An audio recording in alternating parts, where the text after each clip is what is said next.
Hello everyone, इस video में discuss करेंगे is matter around us pure chapter का answer NCERT exercise. Question number 3 तक मैंने डिस्कस कर लिया है प्रीवियस वीडियो में। अगर जो नहीं देखे हैं जाके वो देख सकते हैं। क्वेश्चन नंबर 4 से चलिए स्टार्ट करते हैं। यहाँ पे बोले एक्सप्लेन करना है आपको। एक्सप्लेन क्या करना है? एक्सप्लेन करना है यहाँ पे जो एग्जाम्पल दिया हुआ है सैचुरेटेड, प्योर और कोलाइडल और सस्पेंशन को। तो सबसे पहले सैचुरेटेड सॉल्यूशन को यहाँ पे डिस्कस करते हैं। देख लीजिए, in a given solvent when no more solute can dissolve further at a given temperature is called saturated solution।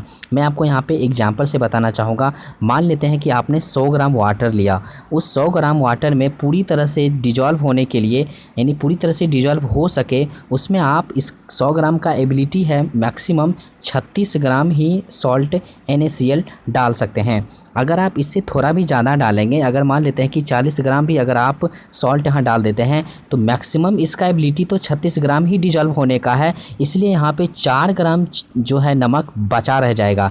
क्यों? क्योंकि इसका 100 ग्राम वाटर का मैक्सिमम डिजॉल्व होने का एबिलिटी 36 ग्राम ही नमक का है। तो इसीलिए यहाँ पे 40 ग्राम डाल देने से 36 ग्राम आपका डिजॉल्व हो पाया, लेकिन 4 ग्राम डिजॉल्व नहीं हो पाया। यानी कोई वैसा सॉल्यूशन जिस सॉल्यूशन में अब आप एक्स्ट्रा और सॉल्यूट नहीं डिजॉल्व कर सकते हैं, इसीलिए वो सॉल्यूशन सैचुरेटेड सॉल्यूशन कहलाएगा। यानी सैचुरेटेड का जो कंडीशन है आपको पता चल गया कि वैसा सॉल्यूशन उसमें अब और सॉल्यूट आप डिजॉल्व नहीं कर सकते हैं। क्यों? क्योंकि मैक्सिमम सॉल्यूट इसमें डिजॉल्व हो चुका है ऑलरेडी। इसीलिए ये कंडीशन सैचुरेटेड सॉल्यूशन का होगा। अब प्योर सब्सटेंस समझते हैं। प्योर सब्सटेंस एक्चुअली में वैसा सब्सटेंस जो कंसिस्ट करता हो सिंगल टाइप ऑफ पार्टिकल्स, जैसे गोल्ड हो गया, सिल्वर हो गया, एल्यूमिनियम हो गया, कॉपर हो गया, आयरन हो गया। ये सारा का सारा जो है सब्सटेंस में सिर्फ एक ही टाइप के पार्टिकल्स प्रेजेंट हैं। जैसे फॉर एग्जांपल अगर यहाँ पे कॉपर का वायर है तो कॉपर के वायर में सिर्फ कॉपर का ही एटम है, कॉपर का ही मॉलिक्यूल्स है, कॉपर का ही पार्टिकल्स प्रेजेंट है। इसलिए ये जो है प्योर सब्सटेंस कहलाएगा। तो वैसा सब्सटेंस जिसमें सेम टाइप, सिंगल टाइप का ही पार्टिकल्स प्रेजेंट हो तो वो सब्सटेंस प्योर सब्सटेंस कहलाएगा। ये आपको पता चल गया होगा। तो अब कोलोइड को देखते हैं। कोलोइड के बारे में आप सभी जानते हैं कि ये एक्चुअली में 1 नैनोमीटर से एक्चुअली में 100 नैनोमीटर के बीच में इसके साइज, पार्टिकल्स के साइज होते हैं। अब अगर मैं बोलूँ कि 1 नैनोमीटर से जिसका पार्टिकल्स का साइज कम है तो वो ट्रू सॉल्यूशन मतलब सॉल्यूशन का होगा, और जिस सॉल्यूशन का 100 नैनोमीटर से ज़्यादा होता है पार्टिकल्स का साइज, वो सस्पेंशन होगा। ये आपको पता है। तो अब यहाँ पे देखिए, a colloid is a solution in which the size of solute particles are bigger than that of true solution. अभी आपने देखा 1 नैनोमीटर से 100 नैनोमीटर के बीच में होता है कोलोइडल का। अब आप बताइए कि क्या मैं बोल सकता हूँ कि यहाँ पे इस रेंज में है सॉल्यूशन, तो सॉल्यूशन के पार्टिकल्स के साइज से क्या बिगर देन है कोलोइडल का? तो यस, ये बात सही है। इस तरह से भी आप डेफिनेशन बना सकते हैं। अब एक और है कि these particles can not be seen with our naked eyes, यानी कोलाइडल के पार्टिकल्स को भी नेकेड आई से नहीं देख सकते हैं। और दूसरी चीज़ कि ये स्टेबल इन नेचर का होता है। क्यों स्टेबल इन नेचर का होता है? क्योंकि अगर मान लेते हैं कि ये मिल्क का सॉल्यूशन है, मिल्क है एक तरह से, तो मिल्क तो कोलाइडल है। क्यों? क्योंकि इसमें जो है नेकेड आई, इसके पार्टिकल्स को आप नेकेड आई से नहीं देख सकते हैं। दूसरा ये चीज़ें कि इसमें जो पार्टिकल्स होते हैं वो एक्चुअली में ब्राउनियन मोशन कर रहा होता है, इसीलिए इसके पार्टिकल्स सेटल डाउन नहीं होगा यहाँ पे। और जिसका सेटल डाउन यहाँ पे नीचे बॉटम में हो जाता है वो अनस्टेबल कहलाता है, और जिसका सेटल नहीं होता है वो स्टेबल इन नेचर का होता है। तो आई होप कि आपको ये समझ में आया होगा कि इंक हो गया, ब्लड हो गया, इनमें कोई भी पार्टिकल्स नीचे सेटल नहीं होता है, क्योंकि उन सभी का पार्टिकल्स ब्राउनियन मोशन कर रहा होता है। तो ये आपको ध्यान रखना है। अब सस्पेंशन के बारे में देखिए। सस्पेंशन के बारे में आप सभी जानते हैं कि it is a heterogeneous mixture in which the solute particles are big enough to settles down. यानी सस्पेंशन का पार्टिकल्स तो पहले बहुत ही अच्छा खासा बड़ा होता है जिसको आप नेकेड आई से देख सकते हैं, और दूसरी चीज़ें कि इसके पार्टिकल्स नीचे सेटल भी हो जाता है। जैसे देखिए चॉक वाटर का अगर आप लें तो यहाँ पे चॉक जो है, चॉक यहाँ पे सेटल हो जाएगा और क्लियर वाटर का लेयर ऊपर में रहेगा। तो इस तरह से आप देख सकते हैं कि ये सस्पेंशन क्या है। पेंट्स एक्चुअली में कोलोइडल है, ये यहाँ पे मिसप्रिंट हो गया है, तो ध्यान देंगे। अब क्वेश्चन नंबर 5 पे चलते हैं। Classify each of the following as a homogeneous और हेट्रोजीनियस मिक्सचर। सोडा वाटर हो गया, वुड हो गया, एयर हो गया, सॉइल, विनेगर, फिल्टर टी। इनमें से आपको बताना है कि कौन जो है होमोजीनियस इन नेचर का है और कौन हेट्रोजीनियस इन नेचर का है। तो सबसे पहले मैं यहाँ पे बोलना चाहूँगा सोडा वाटर के बारे में। सोडा वाटर आप पिए भी होंगे, अगर आप पिए होंगे तो एक्चुअली में ये होमोजीनियस इन नेचर का है, तो सोडा वाटर जो है सो होमोजीनियस इन नेचर का होगा।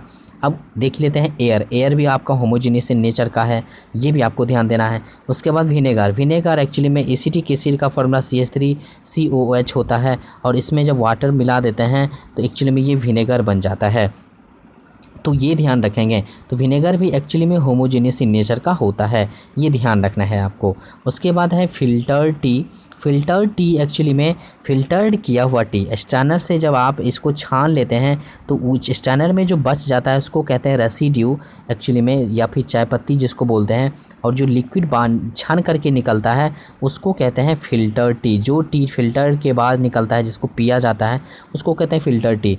तो आप फ़िल्टर टी में आप ये नहीं बता सकते हैं कि कोई पार्टिकल्स आपको नेकेड आई से नहीं दिखता है, यानी उस फ़िल्टर टी में सभी पार्टिकल्स, वाटर हो गया, मिल्क हो गया, शुगर हो गया, ये सारी चीज़ें होमोजीनियस इन नेचर का होता है, इसलिए फ़िल्टर टी क्या हो जाएगा, एक्चुअली में होमोजीनियस इन नेचर का होगा। विनेगर अभी अब मैंने आपको बताया एसिटिक एसिड वाटर का है, सोडा वाटर के बारे में बता चुका हूँ।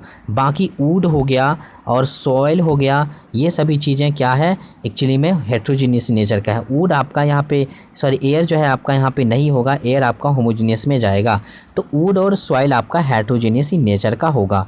अब इसमें भी सवाल आप ना करें कि सॉइल क्यों हेट्रोजीनियस है, तो आपको अच्छे से पता है कि सॉइल में डिफरेंट कंपोनेंट्स होते हैं, जैसे मिनरल्स हो गया, उसमें बहुत सारे चीज़ें का, उसमें वाटर हो गया, उसमें बहुत सारी चीज़ों का मिक्सचर है, एक तरह से देख सकते हैं। और वुड में भी अगर आप पढ़ेंगे, मान लेते हैं कि ये वुड है, तो उसमें जाइलम हो गया, फ्लोएम हो गया, बहुत सारे उसमें केमिकल कंपोनेंट्स होते हैं, ऑक्सीजन हो गया, साइटोकाइनिन हो गया, इस तरह से बहुत सारी चीज़ों का ये मिक्सचर होता है, और ये हेट्रोजीनियस इन नेचर का मिक्सचर होता है, ये भी आपको ध्यान देना है, होमोजीनियसली नहीं होता है। तो इस तरह से आपको समझ में आया होगा। अब क्वेश्चन नंबर 6 देखिए, ये कह रहा है how would you confirm that colourless liquid given to you as a pure water, यानी आपको ये कैसे कंफर्म होना है कि ये प्योर वाटर जो है एक्चुअली में वो कलरलेस होते हुए वो क्यों एक्चुअली में प्योर है ना, वाटर क्यों प्योर है, कैसे। तो आपको पता है वाटर का बॉइलिंग पॉइंट कितना होता है, बॉइलिंग पॉइंट आपको पता है कितना होता है, 100 डिग्री सी होता है। अगर मुझे कंफर्म होना है कि वाटर प्योर वाटर है तो वो वाटर को बॉयल करना स्टार्ट करेंगे। अब वो बॉयल करना स्टार्ट करेंगे तो वो जब बॉयल होना स्टार्ट होगा 100 डिग्री सी पे, तब हमें समझ में आ जाएगा कि हमने जो वाटर लिया था वो प्योर वाटर है। लेकिन अगर उसमें कुछ भी इम्प्यूरिटीज़ रहता तो वो जो वाटर है उसका वाटर का बॉइलिंग पॉइंट 100 से, मान लेते हैं 101 हो जाएगा या 105 हो जाएगा, इस तरह से, यानी बॉइलिंग पॉइंट बढ़ जाएगा। जब बॉइलिंग पॉइंट वाटर का बढ़ जाए तो समझ में आ जाएगा कहीं ना कहीं इम्प्यूरिटीज उसमें मिला हुआ है, यानी वो प्योर नहीं है।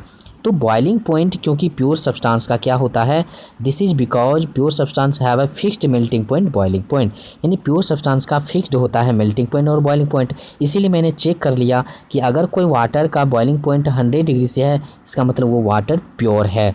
क्यों? क्योंकि प्योर सब्सटेंस का boiling point, melting point fixed होता है। इस तरह से दिमाग लगाएंगे। क्वेश्चन नंबर 7 देखिए, यहाँ पे कह रहा है विच of the following materials fall in the category of a pure substance. इनमें ऑप्शन में आपको कौन सा ऑप्शन प्योर सब्सटेंस के कैटेगरीज में आप लेंगे, तो देख लीजिए। आइस, एक्चुअली में आइस जो है वाटर का ही फॉर्म है, तो आप बताइए वाटर ही फ्रीज होकर के आइस बनता है, तो वाटर का फार्मूला H2O है, तो क्या आइस का फार्मूला H2O बोल सकते हैं? तो ऑफ कोर्स बोल सकते हैं, क्योंकि आइस भी वाटर का ही स्टेज है, पार्ट है ना। तो ये ध्यान रखेंगे, आइस एक्चुअली में एक तरह का कंपाउंड है, तो बोल सकते हैं कि ये क्या है, एक्चुअली में ये प्योर है, क्योंकि प्योर सब्सटेंस का 2 एग्जाम्पल है, कंपाउंड और एलिमेंट। इस तरह से जो भी एलिमेंट होगा और जो भी कंपाउंड होगा वो प्योर सब्सटेंस कहलाएगा। इस तरह से दिमाग लगाएंगे। अब आगे देखते हैं मिल्क एक्चुअली में कोलोइडल है, ये आपको अच्छे से पता है, और कोलोइडल में भी इमल्सन का टाइप है। तो ये पता चल गया कि कोलॉइडल है अगर मिल्क, तो कोलॉइडल तो हेटेरोजीनियस इन नेचर का होता है, इसीलिए यहाँ पे बोल सकते हैं कि मिल्क जो है कोलॉइडल है, जो कि वो मिक्सचर है ना कि प्योर सब्सटेंस है। अब आयरन तो एलिमेंट है, अभी मैंने बताया कि एलिमेंट आपका प्योर सब्सटेंस में आएगा। हाइड्रोक्लोरिक एसिड एक्चुअली में ये कंपाउंड है, तो एक्चुअली में ये भी आपका क्या होगा, प्योर सब्सटेंस होगा, क्योंकि अभी मैंने बताया प्योर सब्सटेंस कंपाउंड और क्या होगा, प्योर सब्सटेंस में एलिमेंट होगा। इस तरह से दिमाग लगाते चलेंगे। अब यहाँ पे देखिए, यहाँ पे कैल्शियम ऑक्साइड का फार्मूला CaO होता है। अब ये CaO को क्या करना है, एक्चुअली में ये केमिकल फार्मूला है, इसलिए ये प्योर सब्सटेंस होगा। और आगे देखते हैं F, मरकरी एक्चुअली में एलिमेंट है, क्योंकि ये सिंबल सिंगलेट फॉर्म में पाया जा रहा है। Hg यानी सिंबल के फॉर्म में या सिंगलेट फॉर्म में, इसलिए ये क्या हो जाएगा, एलिमेंट हो जाएगा। दूसरा तरीका कि मरकरी में सिर्फ मरकरी का ही पार्टिकल्स है, इसलिए मरकरी क्या हो जाएगा, प्योर सब्सटेंस हो जाएगा। आगे यहाँ पे देख लेते हैं, यहाँ पे बैक लिखा हुआ है जो कि गलत है, ब्रिक होगा। ब्रिक एक्चुअली में ब्रिक में सॉइल पार्टिकल्स भी रहता है, वाटर भी रहता है, उसमें थोड़ा बहुत सीमेंट का भी पार्ट रहता है, तो बहुत चीज़ों का ब्रिक जो है मिक्सचर है और हेटेरोजीनियस इन नेचर का मिक्सचर है, ये भी ध्यान देंगे आप। उसके बाद वुड, आपको भी मैंने बताया वुड जो है हेटेरोजीनियस इन नेचर का है और ये मिक्सचर है। एयर भी एक्चुअली में मिक्सचर है, बट ये होमोजीनियस इन नेचर का है, ये ध्यान देंगे। एयर भी मिक्सचर है, बट ये होमोजीनियस इन नेचर का मिक्सचर है। वुड आपका जो है हेटेरोजीनियस इन नेचर का मिक्सचर है। ब्रिक जो है हेटेरोजीनियस इन नेचर का मिक्सचर है। तो इस तरह से आप देख सकते हैं कि क्वेश्चन आपको कैसे पूछा जाएगा। क्वेश्चन नंबर 8 देख लेते हैं, identify the solutions among the following mixtures. इस फॉलोइंग मिक्सचर में से कौन सा मिक्सचर सॉल्यूशन है। तो आपको पता है सॉइल एक्चुअली में सस्पेंशन है, या फिर ये देख सकते हैं कि हेटेरोजीनियस इन नेचर का मिक्सचर है ये। अगर इनमें हमें ये पता चल जाए कि जो होमोजीनियस इन नेचर का है वो सॉल्यूशन होगा, क्यों, क्योंकि होमोजीनियस नेचर का एक ही टाइप है सॉल्यूशन। तो सी वाटर सॉल्यूशन है जो कि एक्चुअली में होमोजीनियस नेचर का था। अब जो होमोजीनियस नेचर का होगा वो सॉल्यूशन कहलाएगा। एयर एक्चुअली में सॉल्यूशन होगा, क्यों, क्योंकि एयर जो है होमोजीनियस नेचर का है। कोल हेटेरोजीनियस नेचर का है, क्योंकि कोल जो है carbon plus sulphur plus oxygen plus hydrogen का हेटेरोजीनियस नेचर का मिक्सचर है।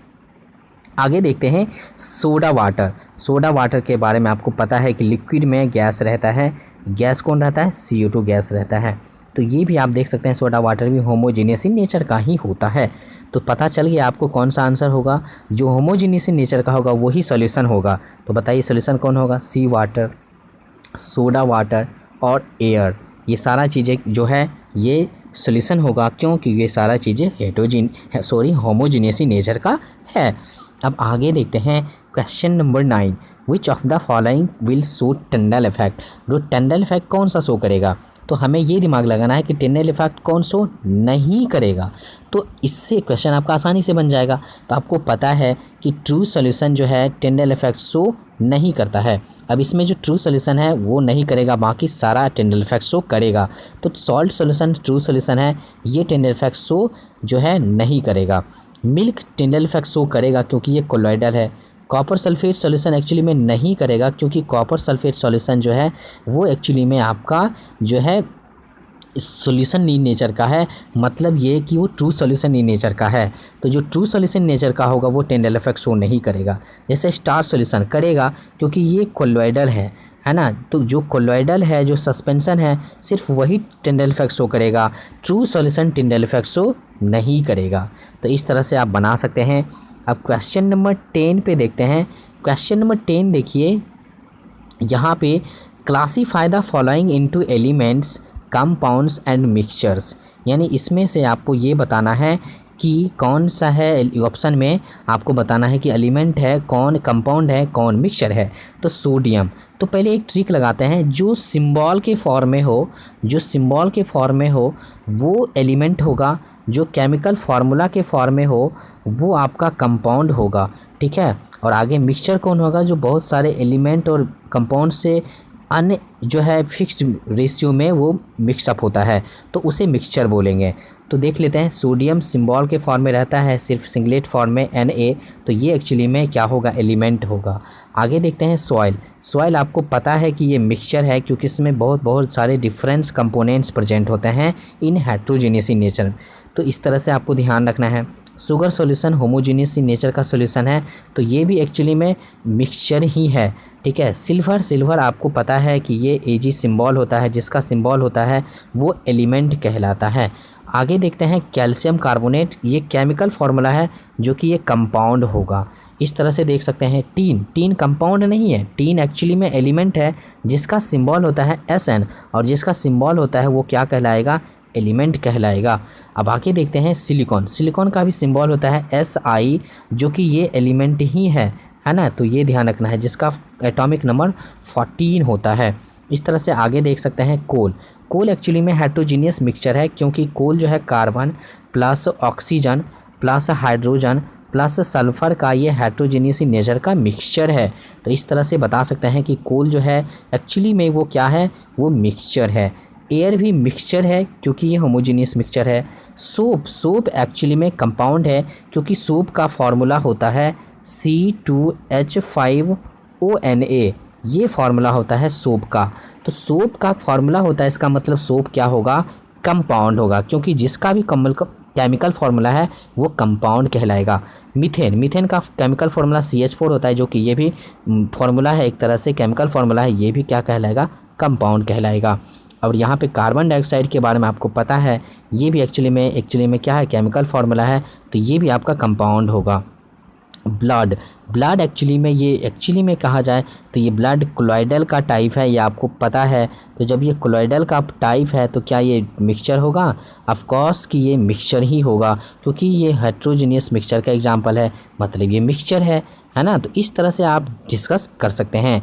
अब आगे देखते हैं इस चैप्टर से रिलेटेड क्वेश्चन, जो कि आगे मैं आज इतना ही रखूँगा यहाँ पे। एक्चुअली में अगर देखा जाए तो यहाँ पे क्वेश्चन जो है, देख लेते हैं क्योंकि एक ही क्वेश्चन बच रहा है।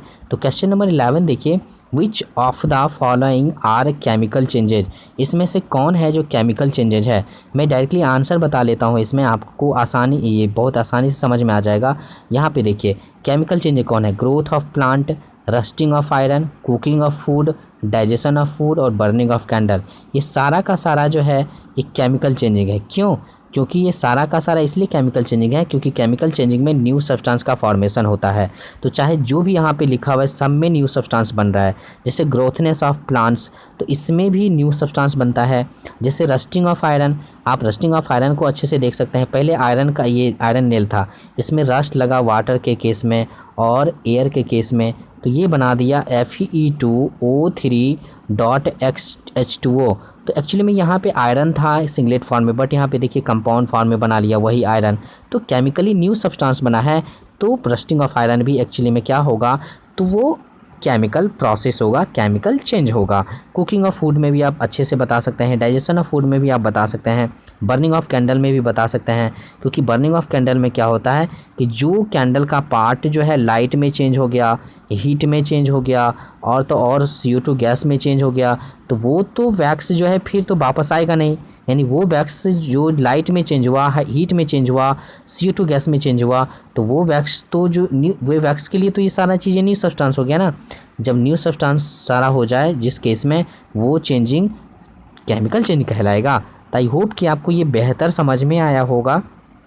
अगर आपको रियली में समझ में आया है तो प्लीज़ मेरे वीडियो को सपोर्ट करें, आप मेरे वीडियो को शेयर कर दें और जहाँ तक संभव हो सब्सक्रिप्शन बढ़ाने में आप मेरा हेल्प करें। वीडियो देखने के लिए बहुत बहुत धन्यवाद।